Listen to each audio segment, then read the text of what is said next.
One of the great team builders that I consulted before I wrote that book on teamwork was Mike Krzyzewski, the basketball coach at Duke University. And Mike wrote me back an interesting little note. He said, one of my toughest jobs up here at Duke is at the start of the season to convince my young players that if they are willing to sacrifice some of their individual stuff on the front end so that the group collectively flourishes and succeeds, he said, paradoxically, on the back end, the individuals will flourish more. Interesting concept. Chuck Daly had an interesting reaction to that. He said, some guys get it, some never do. I really want to encourage all of us today to get it, because it makes all the difference in the world. Grant Hill, who joined our team this past fall, was chatting with me back in the fall about his time playing for Mike Krzyzewski, and he said one year Mike stood up at the start of the season, held his hand up, and he said, those 5 fingers stand for team members.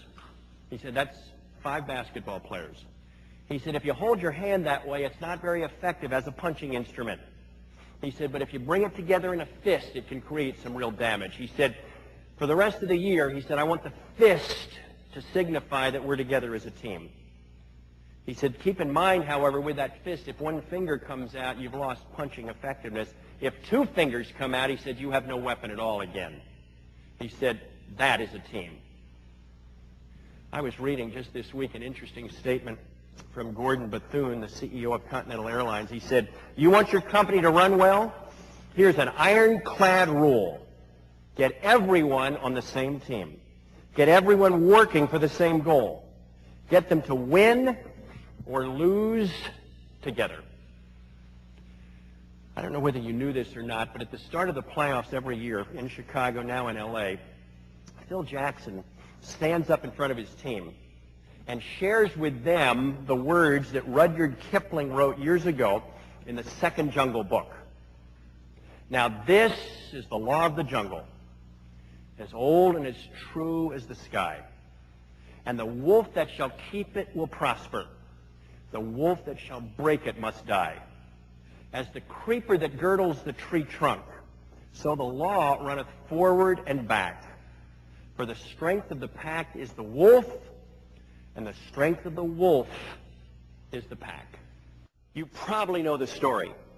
Branch Rickey, the Dodger president, making a decision after World War II that he was going to bring a black baseball player to Brooklyn, camouflage it for a while, send his scouts out to find the right person, not just the right athlete, but the right person. They made the decision that Jack Roosevelt Robinson was their guy. They brought him into Brooklyn for an interview. Clyde Sukeforth, who died a year ago at age 98, was the scout who escorted Jackie into Brooklyn. He recorded his memoirs. It's fascinating reading. Mr. Rickey sat down with Jackie Robinson, reenacted every possible scene that could take place in Jackie's career. He was a hotel clerk at a hotel in the South. He was a ball player on another team, also a Southerner. He was a rabid fan, a leather-lunged fan up in the stands in St. Louis. I mean, he reenacted all of this for Jackie. And then said, Jackie, you got to make a commitment to me that for 3 years, 1 year in Montreal, 2 years in the big leagues, you're going to walk away. You're going to turn the other cheek. And Jackie thought about it for a minute and said, Mr. Rickey, do you mean you want a ball player on your team who's afraid to fight back? And Mr. Rickey said, no, no, no, Jackie. I want a ball player who has the courage not to fight back. He said, if we have an incident, he said, it's going to set this thing back 20 years. You've got to turn the cheek. You've got to promise me that. Clyde Sukeforth in his memoirs wrote, he said there was a silence in that room. You could have cut it with a knife. And finally, Jackie, with that shrill voice of his, broke the silence when he said, Mr. Rickey, he said, there will be no incident. And Clyde Sukeforth wrote, I thought Mr. Rickey was going to kiss him. And the grand experiment was launched. As I study, as I've interviewed over 750 ball players who played in that Robinson decade, I truly believe that Jackie was not aware at the time of what was going to be coming at him. I don't think he fully understood it. The verbal sewage, the attempts to hurt him and spike him and maim him on the field, the death threats to his wife and his young son. I don't think Jackie fully understood. But he fulfilled his promise to Mr. Rickey. And for 3 years, he turned the other cheek. He walked away. And to a proud, competitive man, educated man, it had to be the toughest thing that he could possibly do. But he did it. And through his raw courage, changed the course not just of baseball and sports in America, but our nation as well. And then there's one other thing I want to share with you that great leaders communicate, and that is motivation. It's part of the job description. 35 years in the NBA. You know what I'm still hoping for? Still longing for? A team where everybody on it is self-motivated. Oh, I'd be so thrilled when that happens. It hasn't happened yet. I don't know about your teams, but boy, I'm waiting for that day. I'll let you know when it happens.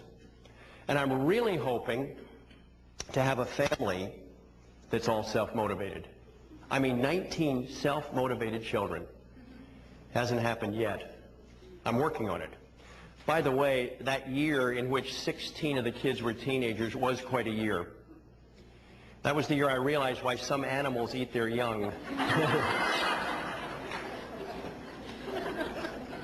I bought into the Mark Twain philosophy of raising teenagers. Mark Twain said, when your child reaches 13, put them in a barrel, cut a hole in the barrel to feed them through.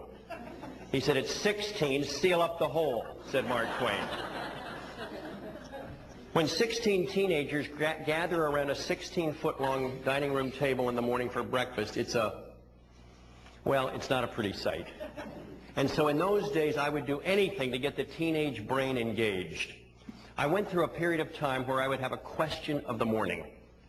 And so this particular morning at 6:30, my question was, kids, 20 years from now, what are you most going to remember about your old dad? Fathers understand that's a very risky question. You have no idea what's coming back. Well, they broke up into little buzz groups. I could hear them. Psst, psst, psst, psst, psst, psst. Finally, David, one of the Filipino kids, and now one of the proud members of the United States Marine Corps, stationed on the windy, sandy terrain of Kuwait. David put his hand up and said, Dad, what we're most going to remember is that you were always motivating us. Oh, I laughed. They nailed it. Motivating them to do their homework. Motivating them to keep their rooms neat. Motivating them to play hard in sports. Motivating them to stay out of trouble. And I'm still doing it. Long distance. With emails and voicemails. And clippings. Yes, I have become a clipper. Just like my mother. All those years. And by the way, my mother, in the nursing home in Wilmington, Delaware, approaching her 89th birthday, still motivating me long distance, hoping that at some point perhaps her son will make it.